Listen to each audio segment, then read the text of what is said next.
La receta del día de hoy lo mejor que tiene es lo fácil que es de hacer. Unos crepes a mi estilo. Pero no solo te daré la receta, también te contaré lo que me sucedió por no estar atenta a los ingredientes.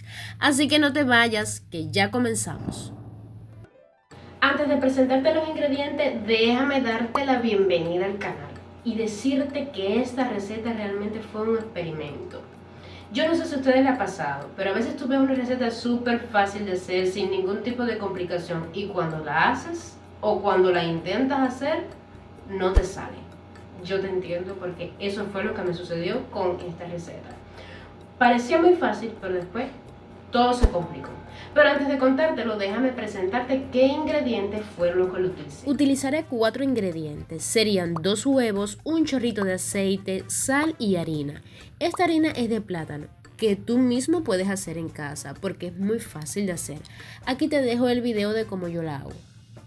Ahora vamos a mezclar todos los ingredientes. Comenzaremos por los huevos. Déjame explicarte, no tienes que batir tanto los huevos, solo un poquito hasta que veas que espumen, así como lo verás ahora. Añadimos la sal, que esta vez será un cuarto de cucharadita de sal. Y también lleva aceite. El aceite que estoy utilizando es un chorrito de aceite de coco, pero tú puedes reemplazarlo por el aceite de tu preferencia. Ahora vamos con el paso más importante, la harina de plátano. Serían 3 cucharadas de harina de plátano lo que voy a utilizar. Y es aquí donde quiero que prestes mucha atención a lo que te voy a decir. La receta por la que yo me estaba guiando para hacer esta, utilizaban 5 cucharadas de harina de almendras. Y como yo no tenía harina de almendras, quise reemplazarla por la de plátano. Y utilicé las mismas 5 cucharadas. ¿Y qué pasó? Clarín, que la mezcla no quedó bien espesa. Y ustedes saben que las mezclas para los crepes deben ser bien líquidas. Pues esta quedó bien espesa. Y claro, porque no tuve en cuenta que al sustituir la harina de almendra por la harina de plátano absorbe más cantidad de agua, más cantidad de humedad. Y por eso la mezcla me quedó tan espesa. Luego tuve que modificar la receta. Pero de esto me llevé una gran lección. Cuando vamos a sustituir algún ingrediente de una receta, tenemos que tener en cuenta las características de este ingrediente y ajustar las proporciones. Eso siempre tiene que estudiarse antes de hacer la receta.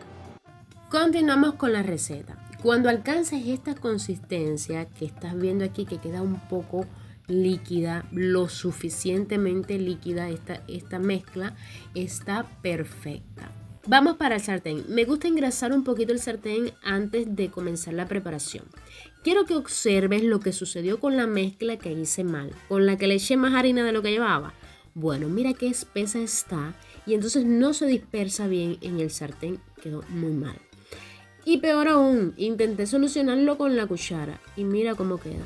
¿Qué me dices? Ahora nota la diferencia entre las dos mezclas. Esta es la correcta. Si te fijas, esta está más líquida que la anterior.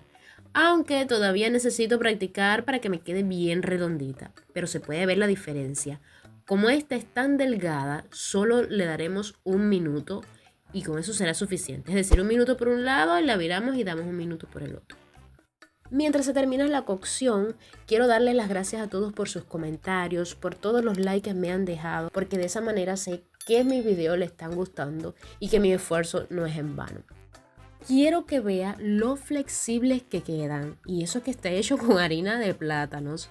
Ese color que le da, que ves que tienen, que es bien amarillito, precisamente es por la harina de plátano. Me salieron 3 porciones. Los bordes todavía quedaron un poquito irregular, pero mira la flexibilidad que tienen, yo estoy sorprendida.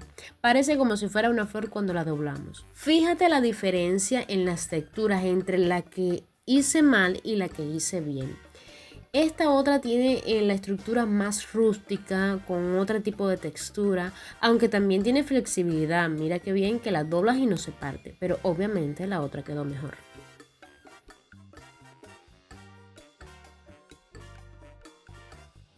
Quise darte todos estos tips, todos estos detalles de esta receta porque yo sé lo frustrante que es querer hacer una receta que parece bien simple y complicarnos la vida. Pero ahora te quiero mostrar las 2 formas con las que más disfruto acompañar estos crepes.